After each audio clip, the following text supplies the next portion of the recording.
How about now? Okay, great. So HTML5 for PHP developers, learning to be cool again.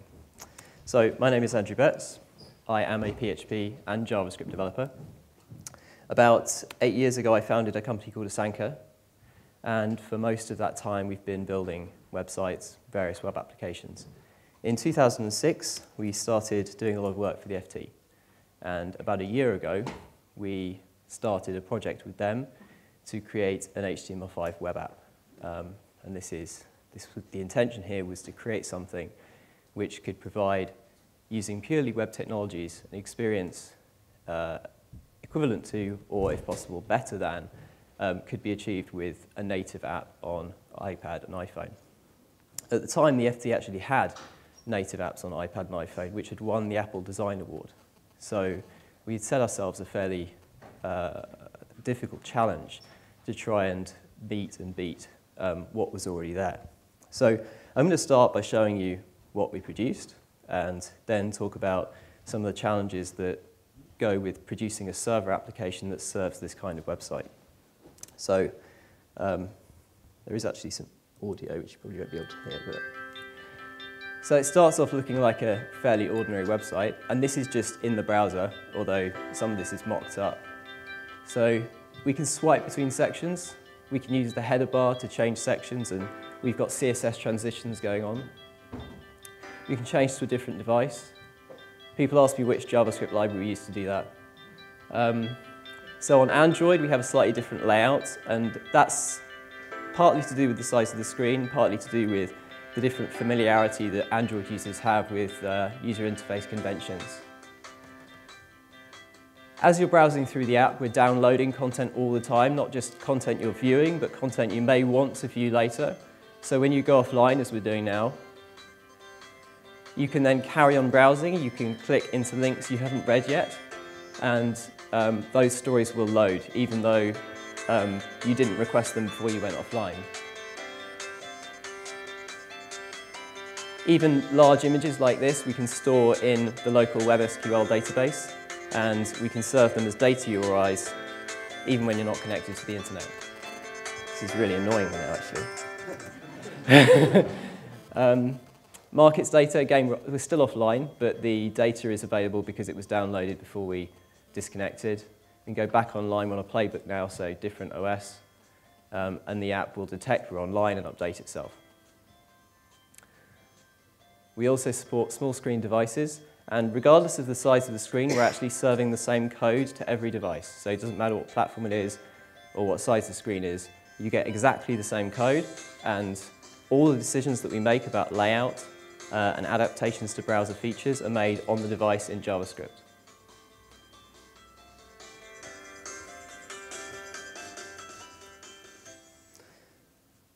So I want to start by thinking about a little bit about the origins of PHP. In my view, when I started with PHP around 2000, PHP was the language you chose when you wanted to really get something done. You wanted a really quick start into something. It was really easy to pick up. It worked with everything, whereas technologies like ASP or Java were sort of for people with headsets and worked in cubicles. I don't think that's entirely true anymore, but that was certainly my impression at the time. And I think that flexibility that PHP has to do, almost anything that you throw at it, makes it a great choice for adapting to the new needs of applications like HTML5 apps that do a lot of the heavy lifting in the browser. And now we have a completely new suite of technologies that have come along whilst PHP has been around. We've got Ruby on Rails, HTML5, which is so cool that we can actually represent its logo entirely using CSS. And the mix of languages that we use to build websites has completely changed. These are projects that we've done. In 2004, we did a project which was about 3,800 lines of PHP, and maybe a third of that was a third as much of JavaScript. And last year, we completed a project which was over 15,000 lines of JavaScript with a small amount of PHP bolted on. So the balance is shifting a lot.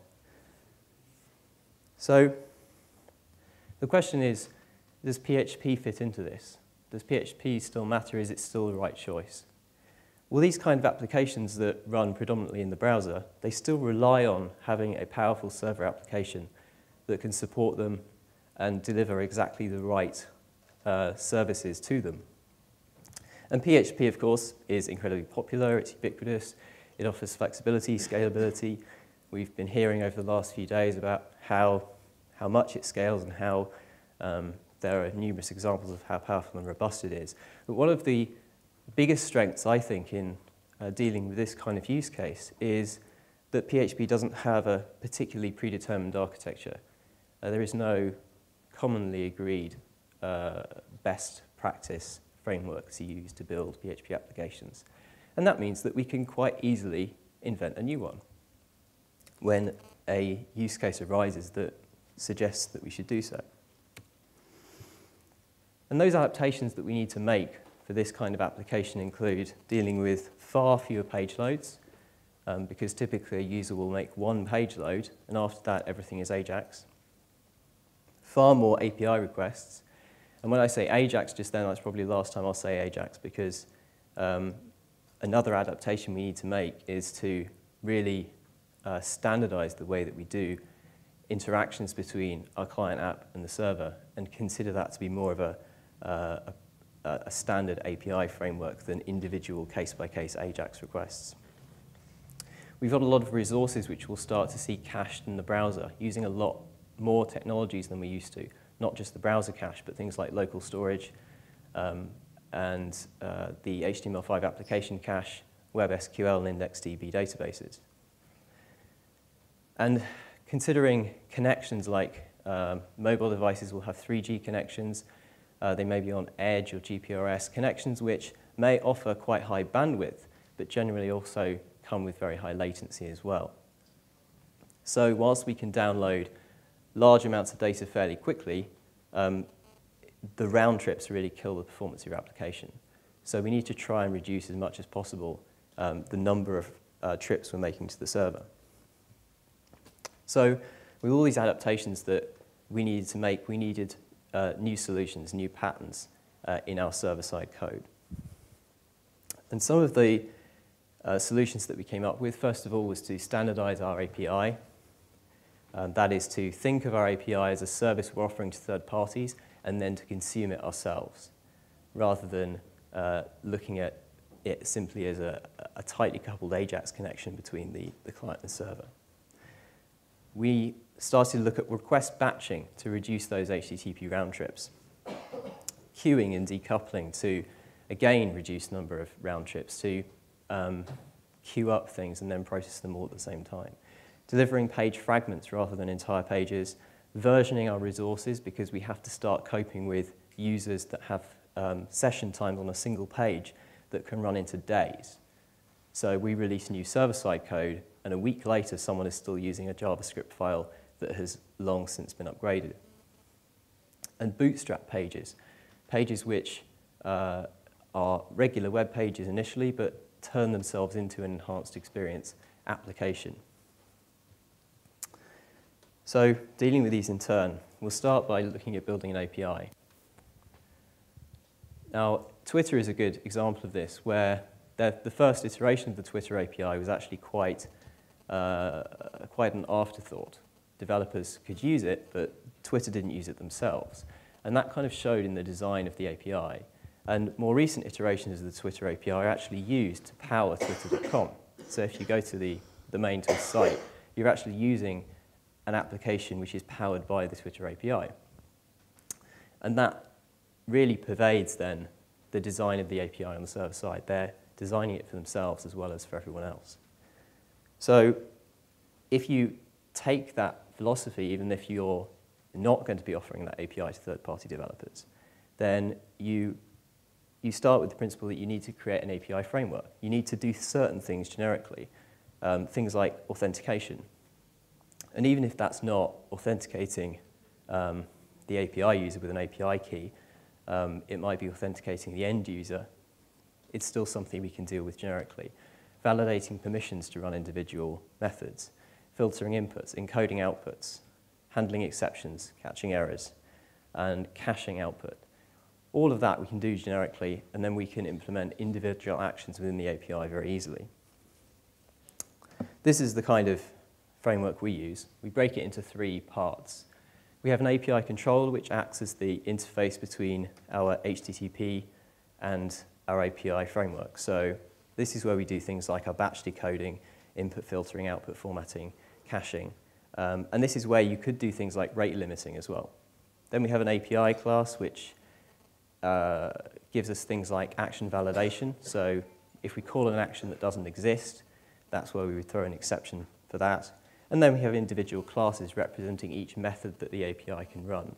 And this is where we can define things like the cache TTL and an individual method response, the permissions that are required to run it, and the arguments that it will accept. I've got some code examples which I'll go through really, really quickly, and the highlighting isn't working on the slide, unfortunately. But here's a very, very simple stripped-down example of an API controller where we're decoding a POST request, creating a batch of API actions that need to be run, running each one individually, aggregating the responses, and then JSON encoding it, returning the output. We can then look to an API object to validate that that action exists, validate that the argument set provided is valid for that action, look up that combination of argument values and action in the cache to see whether we have a valid response already, and if we don't, execute the action and cache the response. And then in terms of the action itself, an abstract class allows us to generically implement the logic for things like validating arguments and permissions. And then an individual action itself. And here's an example of, say, fetching an article, which defines a single ID as a valid argument, fetches that article, instantiates it as an object in this case, and then returns some data about the article. And in practice, we could send a request like this in a REST style and get the response, the detail about this particular article. So that gets us off to a really good start. We can now write a complex JavaScript application which can interact with a standardized API in a relatively decoupled way. The next step is to start cracking down on HTTP round trips and batching stuff together.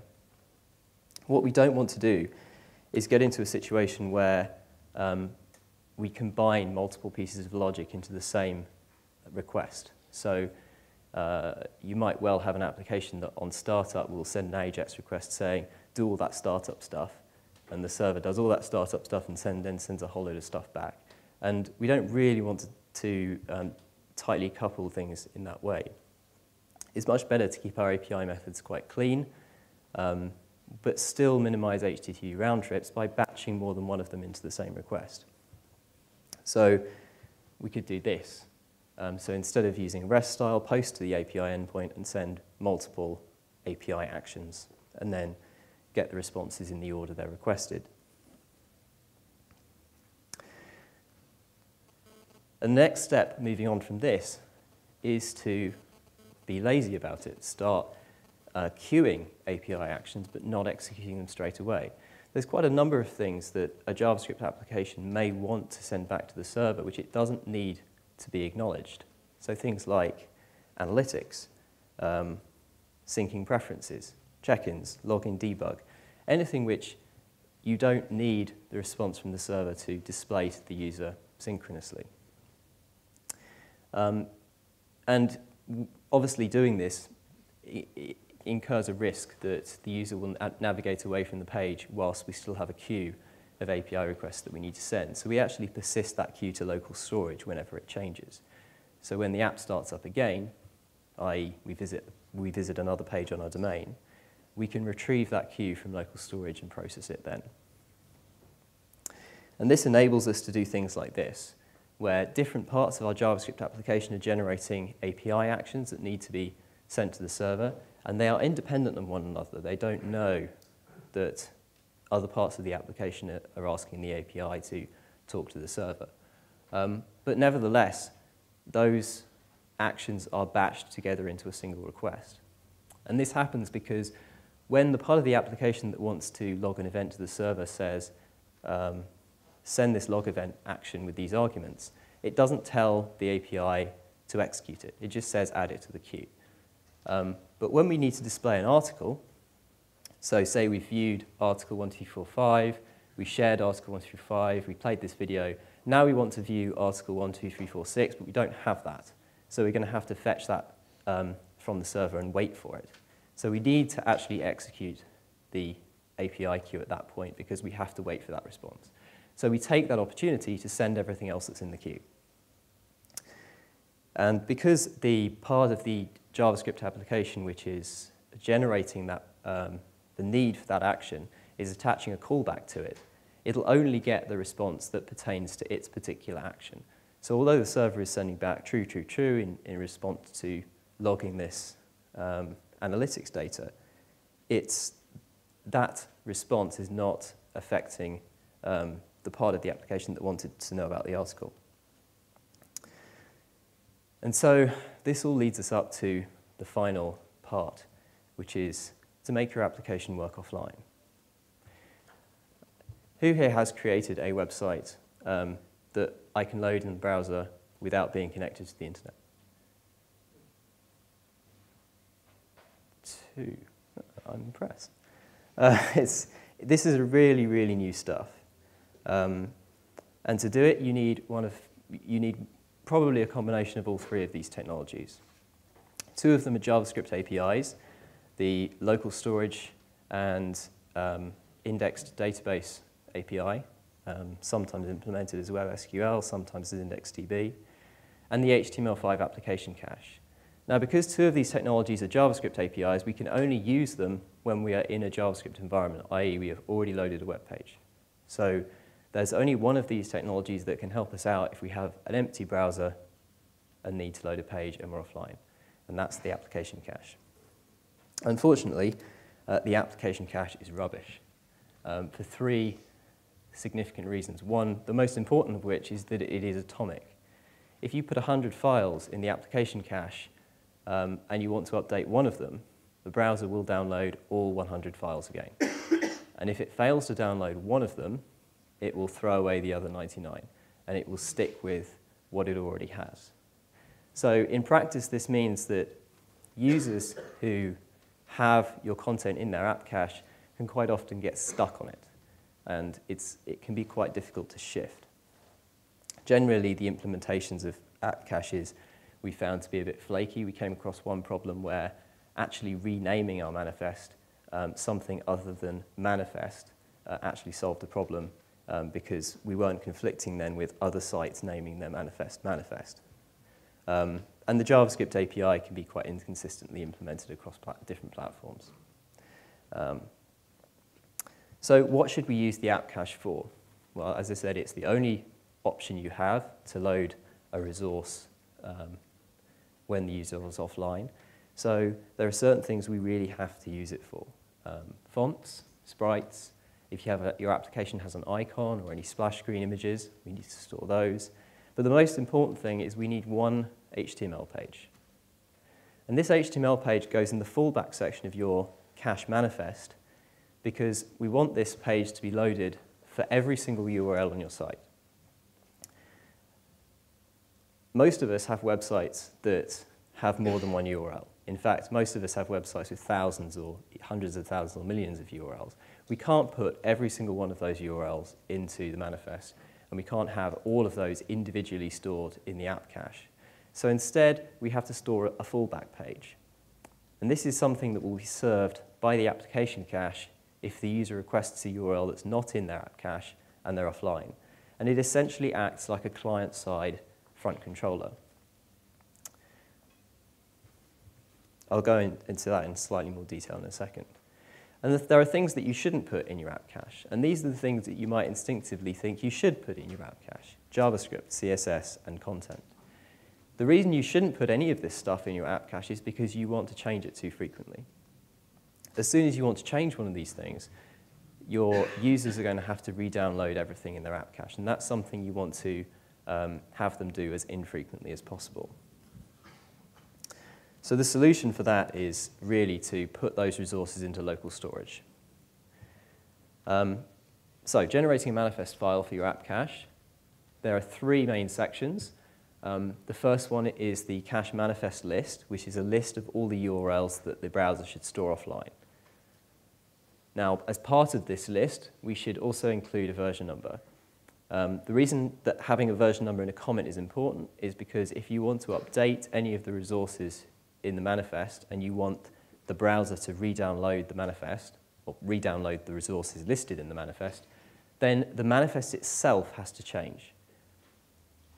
If you're using HTML5 application cache, you lose the ability to just edit a file and hit refresh in the browser. It won't load your updated code unless you change the manifest file as well.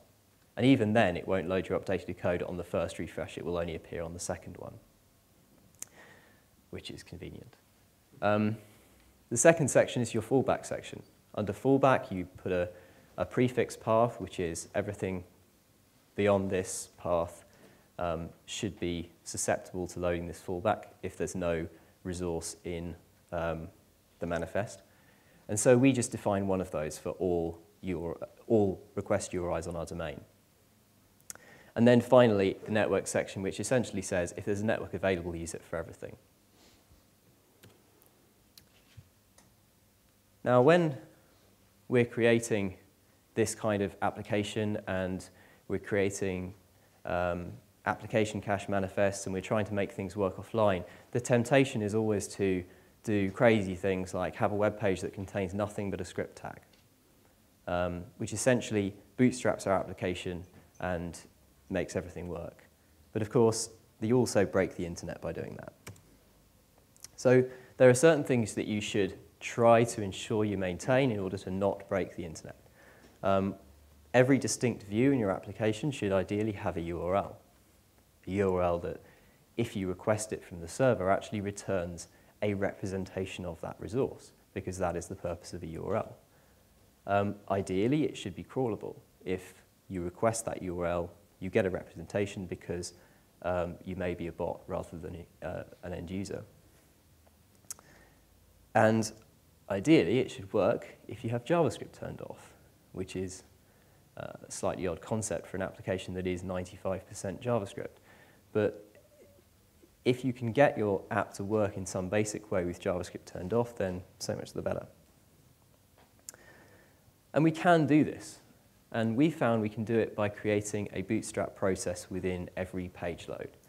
So regardless of what URL you're loading on the site, you get something like this in the file that you get back. First, and they appear in this order in the source. First, you get the basic experience CSS.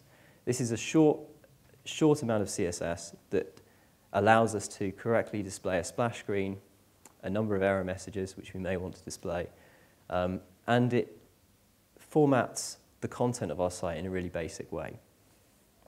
Then we include the splash screen.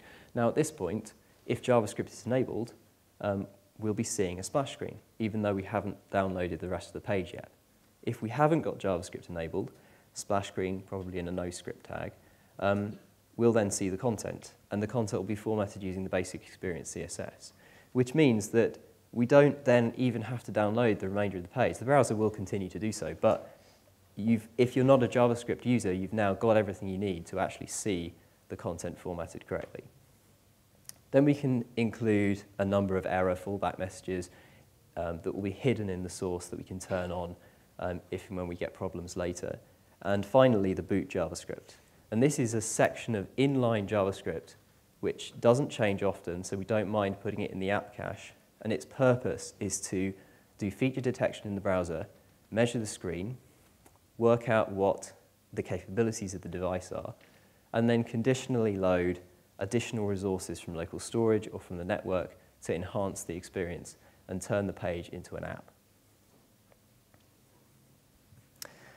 And not everyone does it like this. There are many, many other ways that you can progressively enhance your content to turn them into touchable, swipeable applications. Bing, for example, has an interesting approach where they put everything in line. So when you actually request the page, you get an enormous download of all the CSS, all the JavaScript in one single page. But they also set a cookie that says, this is the version of the CSS and JavaScript that I have. And if that cookie contains the latest version number, then they omit it. So you actually get a much, much smaller page. And then the small amount of JavaScript they do include just pulls the latest version that you've already got in cache out of the cache and evals it, which then parses that JavaScript into memory. And some people with very small sites can get away with just putting all of their content into the app cache, which will very effectively just make it all work offline. But that can only really work if you have a very small number of resources and you're not updating them very often. We actually have an API call, and here's the code for the PHP for that, to do health checking on our resources. As I said earlier on, we have situations where a user might still be using old JavaScript hours, days, even sometimes weeks after we've published a new version of the file to the server. They just haven't had a need to download the new one. So we have an API call that gets tacked onto most batches of API requests. It doesn't use up any more HTTP round trips because we're batching our API in the way I described earlier. But it enables the server to have an opportunity to say to the client, here is some new code, please install it. Most of the time it will just return no updates available. Occasionally it will say, well, the version number that you've specified is actually no longer compatible with the way the API works. So the resources I'm giving you now, you need to use straight away.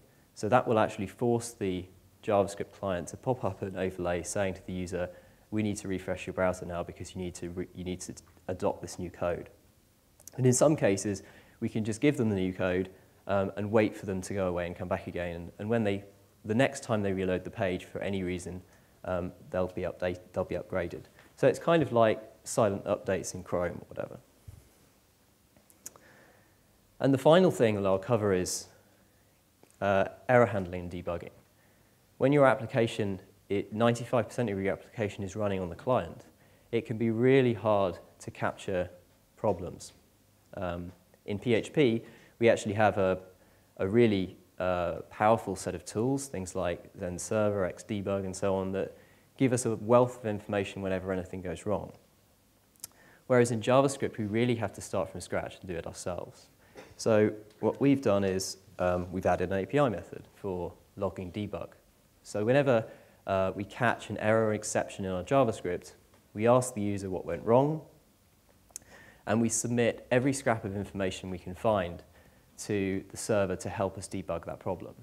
So things like the contents of the user's local storage, some of the data from their WebSQL database, their cookies, values of JavaScript globals, a description of the state of their HTML5 application cache, the current request URI, and the information the user themselves gave us. And there's a whole load of other things that you could think of including here as well. And there'll be a load of stuff that's also application dependent. We actually submit over 100 individual variables. Most of them are application specific. And on the server side, it could do something like this, define that it's just accepting data, which is some kind of array-based structure, and it's going to save it in some kind of object and return true, whatever. The important thing is that ultimately you need to be able to see this data and interrogate it and investigate those problems. And at the moment, we just do something like this, which is fairly basic listing. It's a fairly basic listing of all of the reports that we've had come in, and when we click on one, we can see all the data that was submitted. But you could go a lot further than this. You could start to aggregate multiple instances of the same exception, look for patterns and correlate user IDs and so on. So, in summary, HTML5 technologies, they are definitely changing the way we write websites. They're not changing every website, but they are incrementally adding more and more to what we do on the client, and inevitably that will affect the way that we structure our server-side applications. And the FT app is really just an extreme example of how that can happen. And adopting new design patterns allow us to cope with this, to adapt to the changing needs of these client-side apps. And there is absolutely no best practice on this yet. Everything I've said today is stuff that we made up. So, so if you can make stuff up as well, particularly if you can write about it online or talk about it, then I think the community will be all the better for that. So if you have any questions, please fire away. And if this stuff really interests you, then please visit sanka.net/jobs, and I'd be delighted to talk to you about that.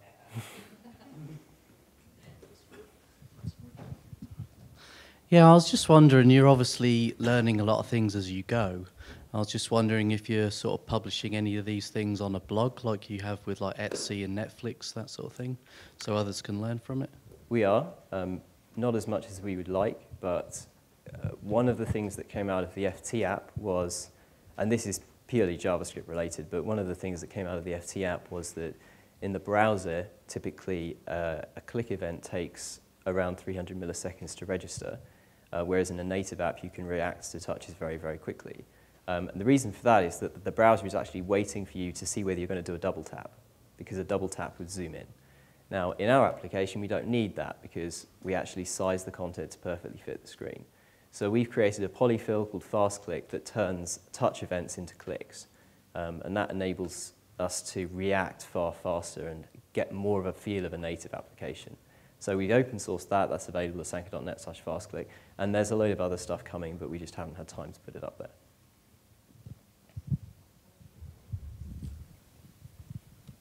Thank you. With all the different devices and browsers, how do you deal with testing this stuff? Testing is an absolute nightmare. We have probably 4 or 5 devices to every engineer in terms of the number of devices and the number of engineers we have in the team. We have some very dedicated testers who just have desks full of devices and poke and prod them all day and find problems with the app. Automated testing is very, very hard when you're trying to support a variety of different hardware devices that have limited opportunities for you to actually instrument the device. Emulators can get you certain amounts of the way. Obviously, there's server-side code, which we can write unit tests for. But ultimately, the places where things go wrong are in the UI. And the UI, particularly where it's generated dynamically in JavaScript, is really, really hard to test. So no magic answer then? No, there's no magic answer, I'm afraid. We're working on it. It's something that we're working really hard on at the moment. Okay, thanks. No more? Anyone else? I'm wondering, do you have any external frameworks such as Dojo or jQuery involved in this, or is everything written from scratch by yourselves? We use the Ajax implementation from jQuery because jQuery has a very robust Ajax implementation that we liked, so we took that. But everything else is homegrown, hand-rolled.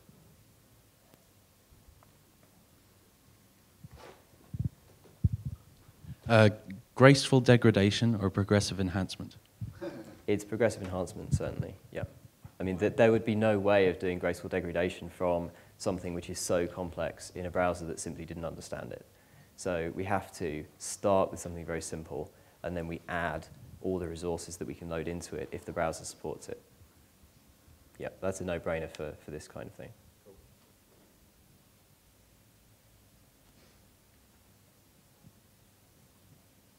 Yeah, if you're making everything a service, and sorry, over here. Yeah, if you're making everything a service and using it from your web app, is there a performance issue with making lots of, say, REST requests, HTTP requests to localhost? Or would you say make another wrapper class to use your service on your own site? Is that making sense? Not entirely. So, like you said, Twitter, for example, made a service layer and their web app uses that API. Yeah. Would you call that API, make requests to localhost over REST or SOAP, whatever? Oh, I see. So using the API from your server-side app as well as your client-side app. Yeah. So there's no reason why you shouldn't do that. You certainly shouldn't go through HTTP to do it. If you want to call the API from the server side, you should just invoke the method, invoke the appropriate class. Yeah, there's no reason to go for HTTP to do that. I didn't think, just checking. Yeah, just to... I'm over there. having such a complicated front end, do you do any MVC on the front end and any unit testing on your JavaScript side? We do to a degree. We have some libraries which have JavaScript unit tests, but at a higher level, no, not for the overall application. There are a variety of patterns in use, things like revealing module patterns. We use a lot of deferred objects, for example, things like of that nature. So we use a lot of fairly complex JavaScript design patterns, and we test where we have discrete units of functionality. So like, for example, where you saw the articles in the FT app, where they were in narrow columns with images kind of laid out in a newspaper style, that's very, very difficult to do in CSS. We've actually created a JavaScript library that does that, and that has a full set of JS unit tests. So where we can do that, where we can kind of compartmentalize a library that we've created, then we will certainly write tests for that. Yeah, I'm just thinking about scale, really. You showed the video at the start where you had all these devices and you mentioned testing earlier. Have you actually thought more towards the future of 2, 3, 4 years where you've got more tablets, more phones, more other devices, and how are you going to sort of tackle that? Is that sort of practical to keep going? Well, I think this is where HTML5 is really a really good choice, because you develop on native technologies, and there's no way getting away from that fragmentation, really. If you develop using purely web technologies, the situation can only really improve. 5 years ago, some of the complex CSS stuff, like trying to create that HTML5 logo, would have been really, really hard. And now it's very, very easy, and it renders exactly the same in all modern browsers. Today, trying to do things like the FT web app gives us a whole slew of new challenges, and we now have to care about differences in the way that WebKit has been implemented on different platforms, and the fact that Android WebKit is not the same as iOS WebKit, and iOS has hardware accelerated CSS transforms and Android does not, and all this kind of stuff where essentially everything got easier and then we just took on a harder challenge. So that leapfrog is always going to happen, and I think that the challenges we have today are just going to disappear at some point because they will be solved, and then we'll move on and we'll have more challenges. But I think using web technologies is the very best way to make an investment in being platform independent in the future.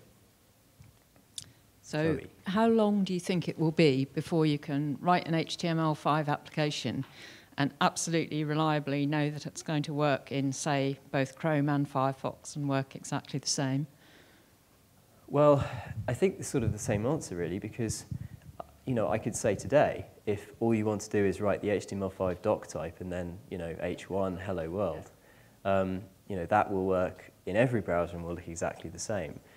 So if you want to do what we can do today with a dozen engineers and working full time on it, it's actually less than that, but we obviously put a lot of effort into getting this to work, and it's quite hard. And I think in 2 or 3 years' time, if you try to do exactly the same thing and no more, you would find it very easy, and it would probably work cross-platform very easily.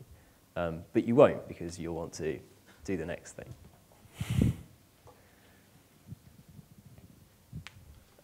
Hey, how do you prevent unauthorized consumption of the data from the API? So if a competitor tried to republish your data and throw ads around it as well, the different stories. Yeah, so that is a problem, certainly. The simple answer to it is just monitor the API use and try to identify where people are trying to use it to scrape data. The FT, has other methods of trying to avoid its content being republished, legal avenues and that kind of thing. So to a certain extent, there's only a certain amount you can do technically, particularly if you're publishing on HTTP and the content is going over the wire in clear text. I mean, we can't work miracles, so that content is available for people to see, and we have to accept a certain amount of data will leak out that way. And was it hard to sell it to the suits a few floors above you that you're making this data freely available, that it's easier for them to steal? I think that as an organisation we understand that.